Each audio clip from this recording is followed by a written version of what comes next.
Tools हैं उनको हम पढ़ेंगे, ठीक है। 32, 33, 34, 35, 36, 37, ओके 30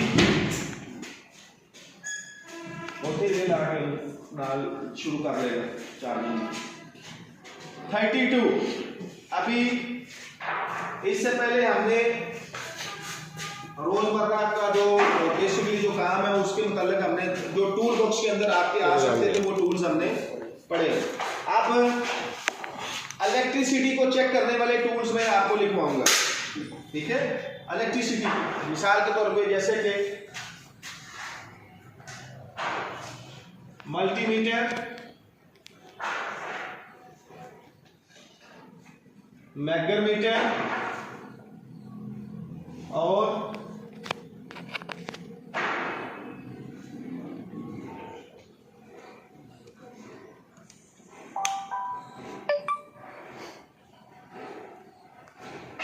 क्लामीटर, ठीक है।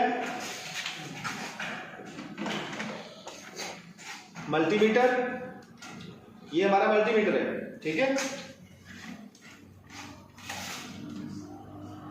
क्लामीटर, यही दोनों वायर्स इसको भी लग जाती हैं, इसके साथ भी यही रेड और ब्लैक मल्टीमीटर्स, क्लामीटर्स। इनका इस्तेमाल क्या है, किसी भी वायर के अंदर आपने उसकी क्या चेक करना है, एम्पेयर चेक करना है, वोल्ट चेक करने हैं, डीसी करंट चेक करना है, एसी करंट चेक करना है, ठीक है। उसका जो है वो रेजिस्टेंस चेक करनी, ओम चेक करना है, तो आपको इसकी जरूरत है। फॉल्ट चेक करना है आपने, इसकी जरूरत है आपको, ठीक है। तो इसका इस्तेमाल हर बंदे को पता होना चाहिए। और उसके बाद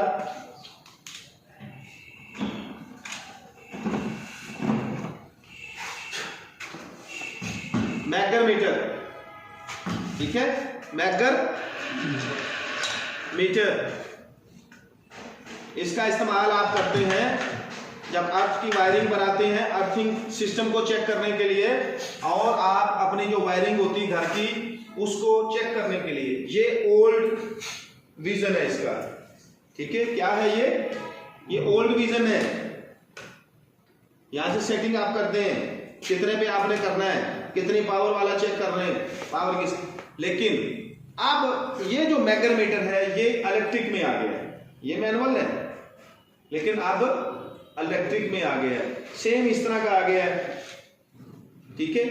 डिजिटल, इलेक्ट्रिक तो सॉरी मुंह से निकल गया, डिजिटल, यानी कि डिजिटल शेप में आ गया है, जिसमें बटन ही दबाने हैं आपने, बटन दबाओ ऑटोमेटिकली वो चीज बाहर है, यानी कि और आसान हो गया आपके लिए। तो ये तीनों क्लामीटर, मैगरमीटर और मल्टीमीटर जो हैं, ये मैगरमीटर, क्लामीटर और मल्टीमीटर, ये आपकी इलेक्ट्रिसिटी को चेक करने के काम में आता है। यानी कि आपने वायरिंग की, काम को खत्म किया, उसको चालू करने से पहले आपने टेस्ट करना है, ठीक है। तो ये डायरेक्ट है, आसान है, किसी भी केबल पे डालो, ऐसे हैंग करो, सेट करो, एम्पेयर चेक कर लो, वोल्ट चेक कर लो, क्या चेक करना चाहते हो वो करो, ठीक है। एक साथ करना है, एक साथ बताएगा, अलग अलग वायर का करना है, अलग अलग बताएगा। रेजिस्टेंस के लिए भी इसके ऊपर जो इसका ऑप्शन है उसके ऊपर आपने जाना है, जैसे कि ये ओम का है, ठीक है। ये बाकी इसके अंदर कैपेसिटी है, ये 1000 तक चेक करवा रहा है। ये रेड वाला जो है आपको यूनिट जो है ये इधर 2000 तक है। तो कैपेसिटी को देखना है आपने, अगर जो चीज आप चेक कर रहे हैं उसकी इसके हिसाब से कैपेसिटी मैच नहीं करती तो नहीं बताएगा वो आपको, ठीक है। ये चीज भी देखनी है आपने। अच्छा, दूसरी चीज, तो इनकी मदद से आप चेक करते हैं। उसके अलावा आपकी जो पैनल्स होते हैं, डीबीज होती हैं, उनके अंदर ampere metre, volt meter already आप लगा चुके होते हैं, ठीक है। तो डीबी के अंदर एम्पेयर मीटर वैसे ही शो हो रहा होता है। पहले एनालॉग मीटर इस्तेमाल होते थे, अब डिजिटल मीटर है। बात समझ आ रही? एनालॉग सुई वाले मीटर थे, अब डिजिटल मीटर है, नंबरिंग वाले हैं। तो सिंपल है, जितना ऊपर आ रहा है आपको पढ़ने के लिए आसान है, आपको पता चलता है कि ये इतने एम्पेयर शो कर रहा है, इतने वोल्ट शो कर रहा है। ठीक है, ओके जी। उसके बाद अब हम आएंगे पावर टूल्स को डिस्कस करेंगे। ठीक है, कौन से टूल्स? Power tools. लेकिन पावर टूल से पहले जो एक दो टूल्स हैं बड़े वाले, उसकी तरफ मैं आता हूं। पावर टूल्स को हम एंड पे लेते हैं। ठीक है, एक्सा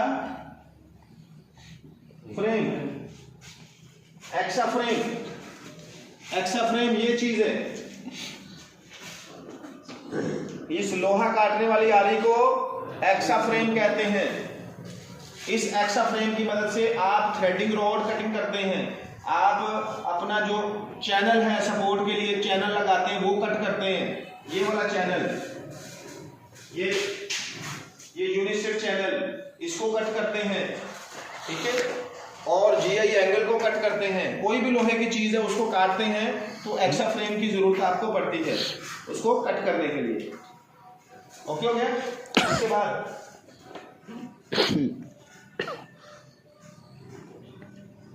केबल कटर, जैसे पहले आपने पढ़ा वायर कटर, वो एक वायर को कट करने के लिए था।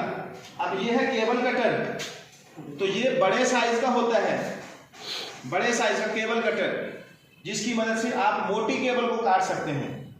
ठीक है, तो इसको आपने ऐसे कैंची की तरह चलाना है, ऊपर गरारी होती है लगी हुई, वो जैसे जैसे आप उसको पंच करेंगे एक एक जो उसका दांत है वो कम होता जाएगा और उसका जो शिकंजा है वो टाइट होता जाएगा। ठीक है, तो वो ब्लेड उसके अंदर ऐसे गरारी घूमेगी और जो ब्लेड है उसको कटिंग करेगा केबल को, तो वो मैनुअल होता है।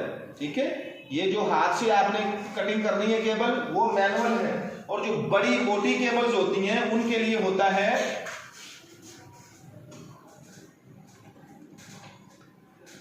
Hydraulic cable cutter. ठीक है, जो मोटी 300 की 400 की 500 की जो केबल्स हैं मोटी, उसमें पीवीसी लीड शीटेड केबल्स हैं या पीवीसी वाटरप्रूफ केबल्स हैं या आर्मर केबल्स हैं, उनको कट करने के लिए आपको हाइड्रोलिक केबल कटर की जरूरत होती है। ओके, उसके बाद 38 number thimble puncture, thimble puncture. ठीक है, या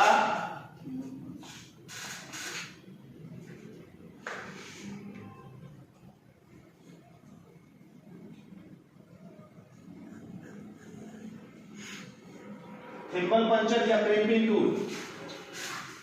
ठीक है, थिम्बल पंचर या क्रिम्पिंग टूल।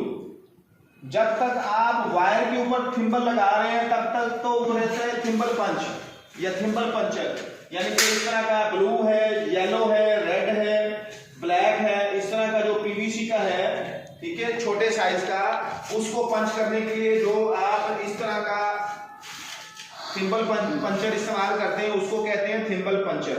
लेकिन जब इस तरह का लेग बड़े साइज में हो, साइज बड़ा होता जाएगा और उसका जो बनावट है वो पूरी लोहे की होगी, ठीक है, लोहा होगा या वो कॉपर होगा, ठीक है, तो उसको जो पंच करेगा उसको क्रिम्पिंग टूल कहते हैं फिर। ठीक है, उसको क्रिम्पिंग टूल कहते हैं। तो इसी तरह से जब ये थिम्बल और लेग का साइज बड़ा हो जाएगा तो उसको आपकी हाथ से पंच करने की ताकत नहीं रहेगी आपके अंदर, तो उसको पंच करने के लिए फिर इस्तेमाल करना पड़ेगा आपको हाइड्रोलिक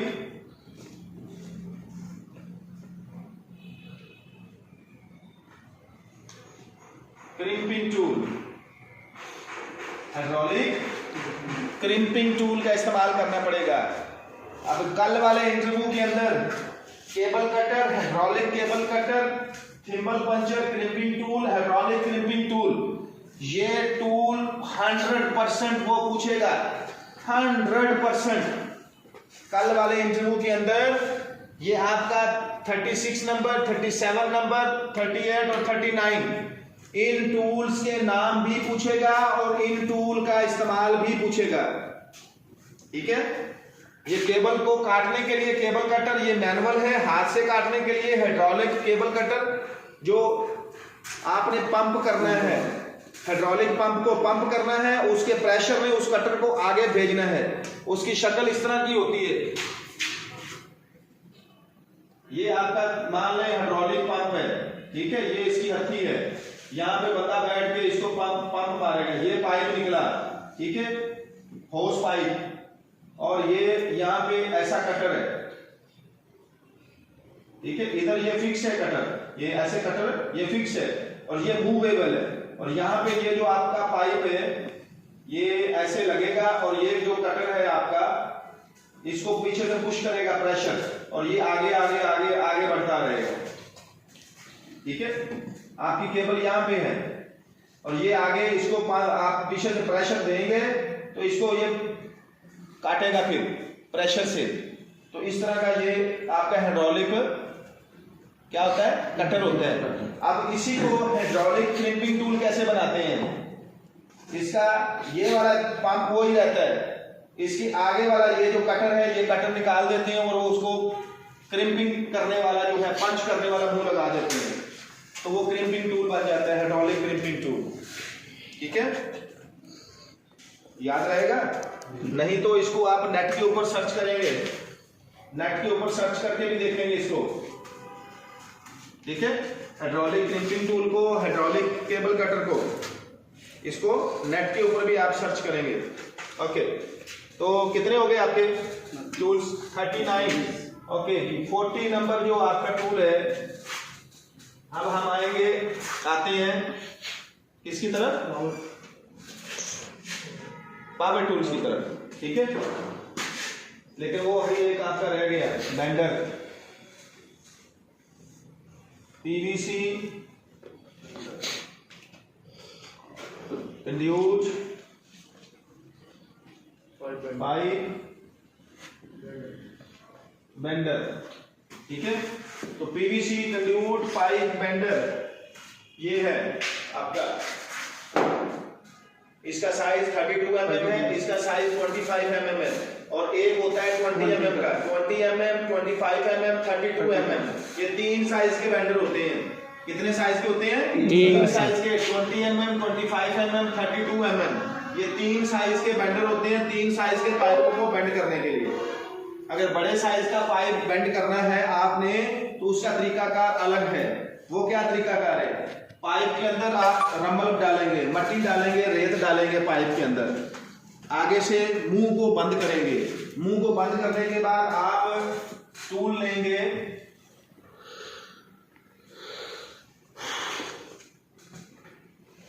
हीट गन। ठीक है, क्या लेंगे? Heat gun. पहले इस्तेमाल होता था लैंप, ऑयल वाला लैंप, फिर आ गया गैस वाला लैंप। अब गैस वाला लैंप भी खत्म हो गया है, वो ऑयल वाला लैंप भी खत्म हो गया। अब हीट गन आ गई है। बिजली का स्विच लगाओ और उसमें से गर्म हवा उस पाइप के ऊपर फेंको और उसको बेंड करते रहो, हल्का हल्का बेंड करो। जिस शक्ल में आपने उसको बेंड करना है उतनी शक्ल में जब वो चला जाए तो फिर उस पाइप के ऊपर पानी डाल दो तो वो वहीं पे हार्ड हो जाएगा, वो आपका बेंड तैयार हो गया। तो ये बड़े साइज में बेंड तैयार करने के लिए 50 mm का साइज होगा, या आपका जो है 100 mm का साइज होगा, या 150 का साइज होगा। बड़े साइज के पाइप को आपने अगर बेंड करना है तो उसको बेंड करने के लिए हीट गन का इस्तेमाल होगा। ये पावर टूल में आता है। अब यहाँ से 41 से आपके पावर टूल स्टार्ट हो गए। ठीक है, और इधर इससे ऊपर जो है आपके पावर टूल्स नहीं। और हीट गन, इसको 42 कर लो आप, 41 इधर करता हूं मैं, एक क्या 41 आपकी है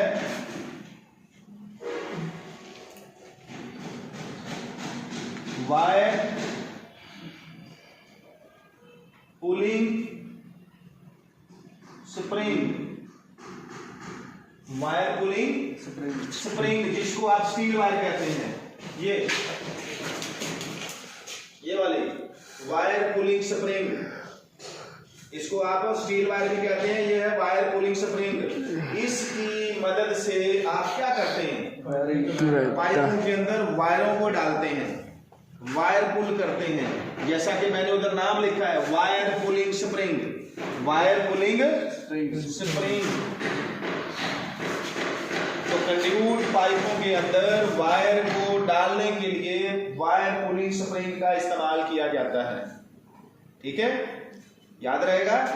ओके, इसी तरह से इसको 43 कर लें। 42 पे मैं लिखता हूं वायर गेज, क्या लिखता हूं, वायर गेज। वायर गेज आपका वो टूल है जिसकी मदद से आपको नहीं पता चल रहा कि ये जो वायर मेरे सामने पड़ी है इसका साइज क्या है। ठीक है, अगर आपको पता नहीं चलता कि ये जो मेरे सामने वायर पड़ी हुई है इसका साइज क्या है, और आपने साइज चेक करना है वायरों का, आपने लेके जानी है, उसके ऊपर लिखा भी नहीं हुआ, तो आपको पता नहीं चलता कि वो कौन सी साइज की, तो फिर आप टूल बक्स से अपने निकालेंगे वायर गेज को, फिर उस वायर को उसके अंदर, वायर गेज के अंदर जो सुराख है, होल बने हुए हैं, हर होल पे उस होल का साइज लिखा हुआ है, तो वो वायर आप उस होल के अंदर डालेंगे, जिस होल में वो वायर फिट हो जाएगी वो उसका साइज होगा। ठीक है, तो वायर के साइज को चेक करने के लिए वायर गेज का हम इस्तेमाल करते हैं। अच्छा जी, ये हीट गन वाला जो है मैंने समझाने के लिए तो आपको बता दिया है, लेकिन इसको हम फिर रेज ही करते हैं। ठीक है, अब इसकी जगह पे हम करेंगे 43 को सोल्डरिंग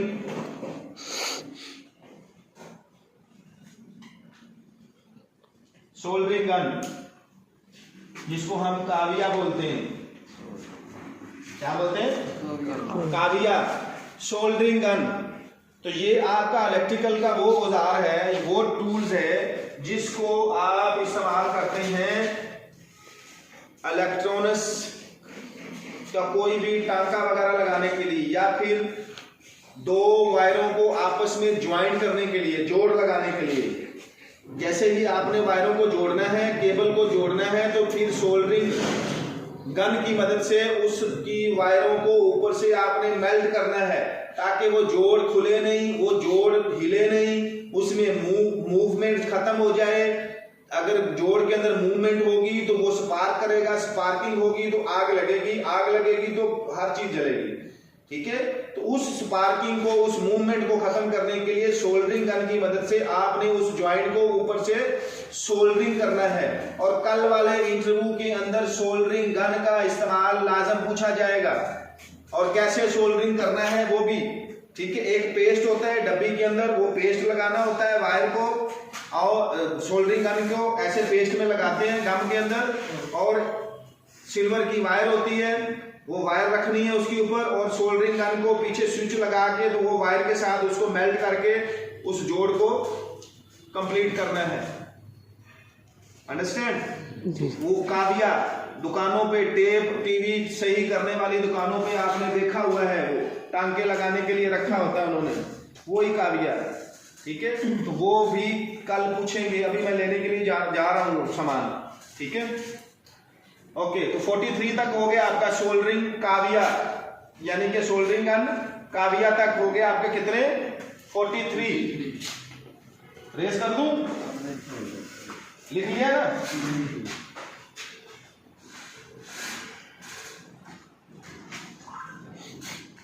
ठीक है, अब हम आते हैं अपने पावर टूल्स की तरफ। बाद में फिर कोई याद आ गया तो लिख दूंगा, नहीं तो फिर ये है heat gun 45, drill machine,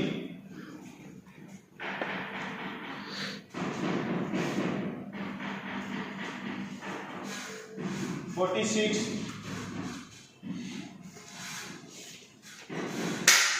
फिल्टी machine, 47, grinder machine, 9 inch वाली,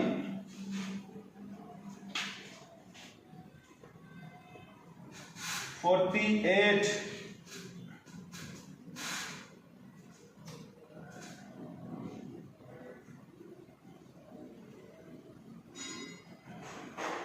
JAXA machine, jigsaw machine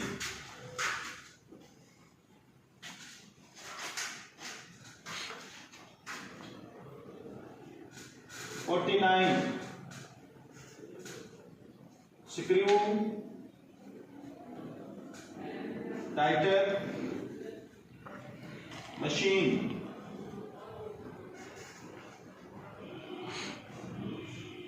chargeable,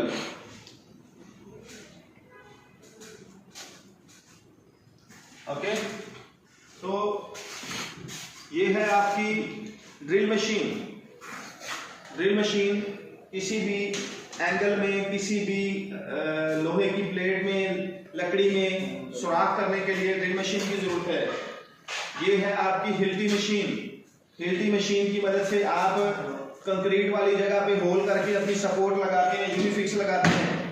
और ये है आपका ग्राइंडर मशीन 9 इंच वाला, ठीक है। इसका इस्तेमाल आप करते हैं झड़ी लगाने के लिए, दीवार को काटने के लिए, फर्श को काटने के लिए, एक्सकवेशन के लिए।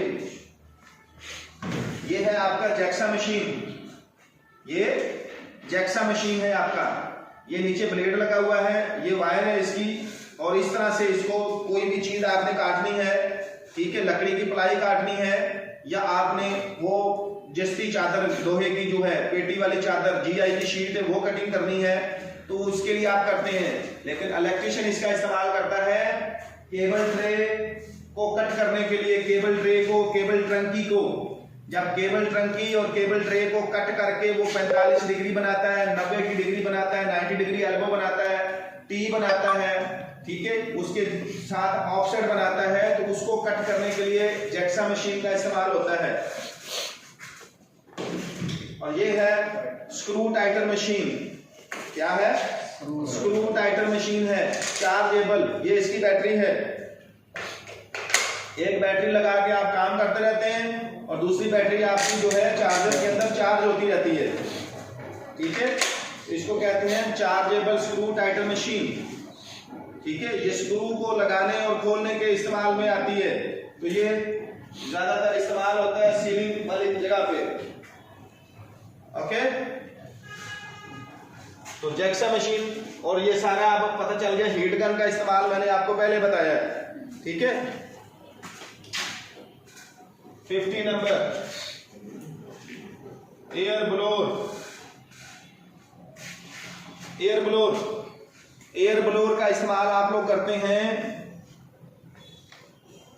इलेक्ट्रिकल डीबी के अंदर, इलेक्ट्रिकल पैनल्स के अंदर से, केबल ट्रे, केबल लैडर के अंदर से साफ सफाई करने के लिए। जो आपका कोई भी इंस्ट्रूमेंट है उसके अंदर से डस्टिंग क्लीन करने के लिए, रिमूव करने के लिए, तो एयर ब्लोअर का भी इस्तेमाल करते हैं, ठीक है। और एक ये वाला एक्स्ट्रा फ्रेम आप देख रहे हैं, ये वाला, ये लार्ज साइज है, बड़ा साइज का एक्स्ट्रा फ्रेम होता है। और एक आपका होता है मिनी एक्स्ट्रा फ्रेम।